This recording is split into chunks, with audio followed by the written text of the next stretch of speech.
এটা হলো ব্যাটারি, এর ভিতর থেকে ডিসি বিদ্যুৎ। এটা হলো আপার কেস, এটা লোয়ার কেস। এটা হলো ভেন কর্ক, হলো পজিটিভ টার্মিনাল। এটা পজিটিভ টার্মিনাল, এটা নেগেটিভ টার্মিনাল। পজিটিভ টার্মিনাল একটু মোটা হয়, নেগেটিভ টার্মিনাল চিকুন হয়। আর ভিতরে থাকে ইলেকট্রোলাইট, ভিতরে একটা পদার্থ থাকে পানির মতো, এটা ইলেকট্রোলাইট। হ্যাঁ, আর ভিতরে দুইটা প্লেট থাকে, এটা পজিটিভ প্লেট, এটা নেগেটিভ প্লেট। পজিটিভ প্লেট সবসময় বেশি হয়, মানে একটা পজিটিভ প্লেট বেশি হয়, আর নেগেটিভ প্লেট বেশি হয়, আর পজিটিভ প্লেট কম হয়। এরপর যখন আমরা এই তারটা লাগাবো পজিটিভে আর এটা নেগেটিভে লাগাবো, তখন এই নেগেটিভের এই তারটা গ্রাউন্ডে যাবে, মানে বডিতে যাবে। আর পজিটিভ আসবে তোমার এই ইগনিশন সুইচে।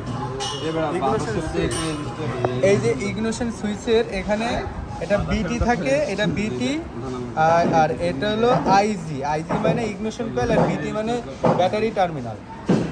যখন আমরা অন করব ইগনিশন সুইচ, অন করার পর এখান থেকে বিদ্যুৎ আসবে এই তার থেকে ব্লাস্ট রেজিস্টারে আসবে। ব্লাস্ট রেজিস্টারের কাজ হলো বিদ্যুৎ প্রবাহ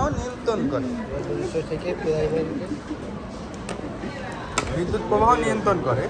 পরবর্তীতে এই বিদ্যুৎ যাবে তোমার প্রাইমারিতে যায়। ভিতরে প্রাইমারি